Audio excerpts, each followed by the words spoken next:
So the design principles. Design principles help set what we're going to do in any sort of given design process. It sets the goals and the achievements we want to achieve. This may be brought about by research. It might be brought about by community consultation. If people want something, then that becomes a design principle that we work towards. If they want safe communities, then that becomes a design principle. So we'll go through the ones that we've laid out, and then we'll go through them in a bit of detail. So the design for economic growth. I think this is a big one. I think this is something people can't argue with. It's how do we grow our economy through design. That's what we want to explore as designers, what we're always interested in. Also flexible living and working, flexible public space, integrated native bushland, design matters, come to all of these a bit later, safe communities, a local identity, organic integration, and connected communities. So let's go into these in a bit more depth. So we look at design for economic growth. We want to design to encourage micro and small business and tourism in our region. These will be significant employers as we progress into the future. So we wanted to also to do that. We need to design communities of beauty. We need to design communities of beauty that people want to explore, and they want to experience every exciting adventure around the next corner. You know, what's the next thing around that corner? Am I going to find a shop that I like, or a bakery that I like, or a thing that I'm really excited about? So those are some of the things we need to look at in the built environment to attract people to the area. And then we need to connect these. We need to connect the areas with other businesses in manufacturing and agriculture, and also with the transport network, so that people can come and go at their leisure. So if we look at, if we concentrate on tourism, cities have been designed for a very long time to grow through tourism. So it starts off about 2,000 years ago, and I think it's pronounced Baia. Anyway, in Naples in Italy, it was the tourism capital for the Roman Empire, and it was specifically designed as a tourist destination. Then we come down to Paris, and Paris was redesigned in the late 1800s. It was designed to be beautiful. It was designed to make people's lives who live there better, and it was designed to attract tourists to come to this really wonderful city. So all the buildings were pulled down and everything was rebuilt. And then we come to Miami, South Beach in Florida. This was designed in the early 1900s. It was successive entrepreneurs came in, and they changed the place from a swampland into this a hub of activity and economic activity that is still going on to this day. Then locally we have the Gold Coast, which is a similar story, that in the 1950s this sort of started growing and booming, and now it's our 6th largest city in this country. And more recently we've got Dubai. All of these cities have been developed over time with the concentration on how do we get tourists here, you know, what are they coming for, what other things can they do, how can we diversify what's going on here. So flexible living and working. All buildings in the community can allow for multiple uses to suit the owner's requirements.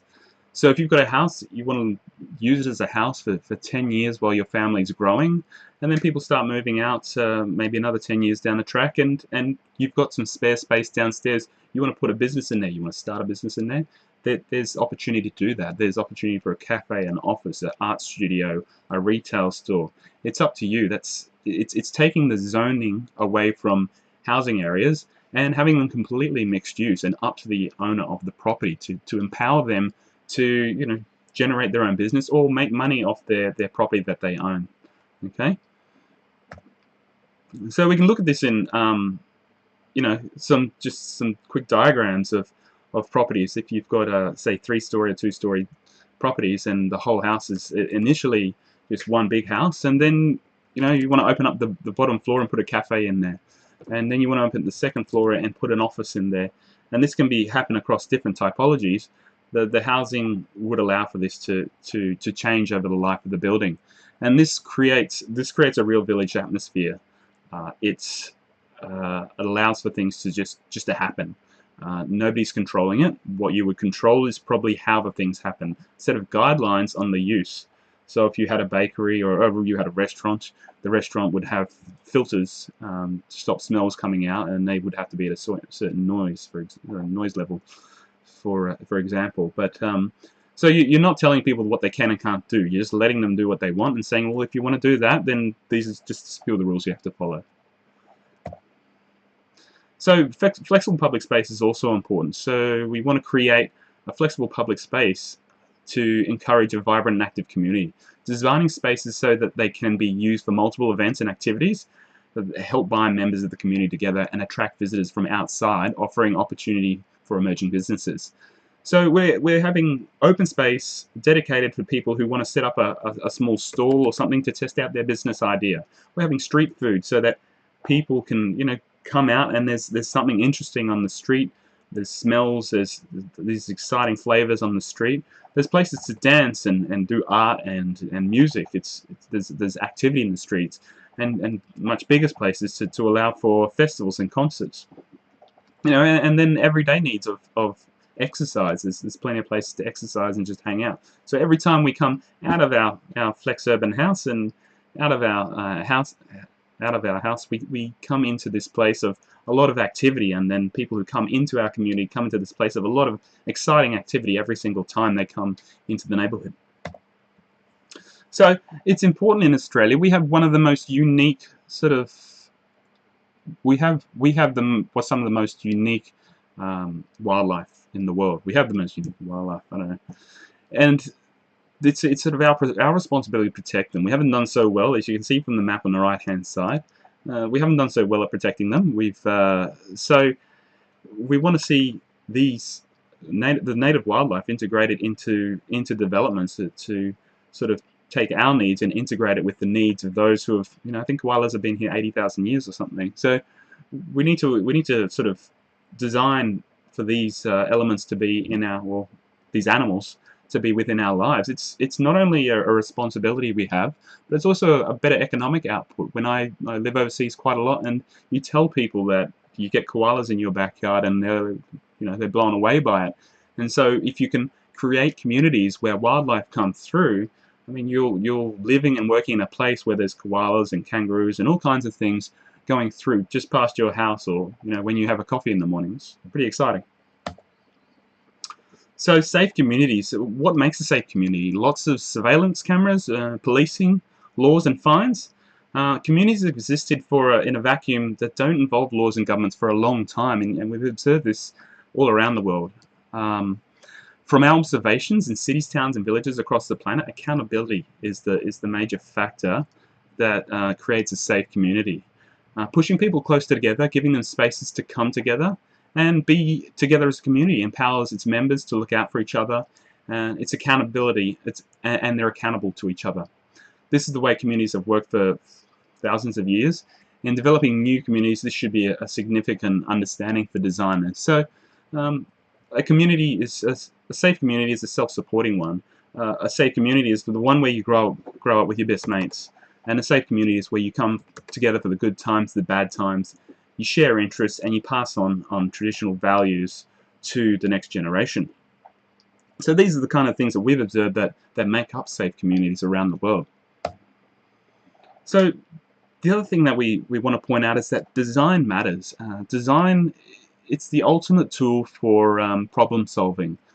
And in design, there's no right or wrong. The only ideas that answer questions. We require a lot from our urban environment, how it works, how does it feel, how does it help us come together as a community, and how does it positively influence our lives. A rigorous design process is the only way to ensure that all our hopes, dreams and needs are included in the space that we call home.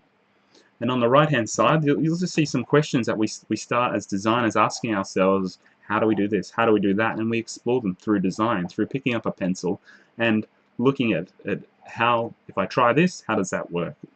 So that's what we do as designers.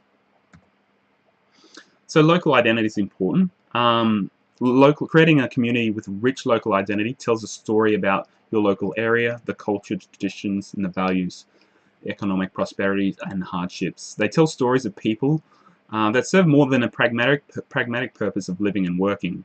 Each local community tells a different story, and that's fairly important when we talk about villages, that each one of these tell a different story. So I don't go to one and then to the next one. It's the exact same thing, because when we go over and look at low density suburban housing and high density government housing, we get a lot of the same thing. Now, these particular models do tell a regional story, particularly the HDBs in Singapore, and they serve their purpose well, but within the local environment, they tell the same story stop to stop to stop on the train, or driving from suburb to suburb. They tell very much the same story within that region, within that local environment. So organic integration. The existing urban footprint should be understood and where possible maintained. Redevelopment should be worked out in phases. Yeah, and then each time we hit a new phase, we're looking at the old plan, we're making adjustments based on lessons we've learned from phase 1 going into phase 2. When we come to the very end, the very last phase, in this case phase 3, the final design won't look like we started off down here. It should look different, because we'll learn lessons and we'll grow organically. It'll grow organically in the community and in that design. So lastly, it's connected communities. This is really important. They're not only connected, but there's a hierarchy of how these connections work. And this was sort of this is something that was talked about in a video put up by Greg Van, who's running the Shaping Southeast Queensland redesign. So prioritizing how we connect our communities. The first priority should always be the pedestrian. How do we make the pedestrian safe? How do we make it a great place for the pedestrian and an exciting place for the pedestrian? Then we move on to cyclists. We need to keep them safe. We need to keep them safe from getting hit by cars. This is not a good thing, and give them an avenue to get around quite easily. Then we move on to rail networks. The rail networks can move a vast number of people, great distances at great speed, so they're great. Buses, which are a bit polluting and they never run on time, but they're still needed. They're still needed to push people back out into other existing areas of the community. And then cars. We won't get rid of cars. They'll probably eventually be electric and change things, but cars will be the last thing we're designed for. They're big, they're heavy, they're dangerous, they're missiles on wheels, and they keep hitting people and hitting cyclists. So we need to sort of keep them, especially if they're fast moving, away from the pedestrian areas. So we're going to move on to Narangba Village next. Please join me in the next video, and we'll talk about how we apply these design principles into one area in Narangba. Thanks.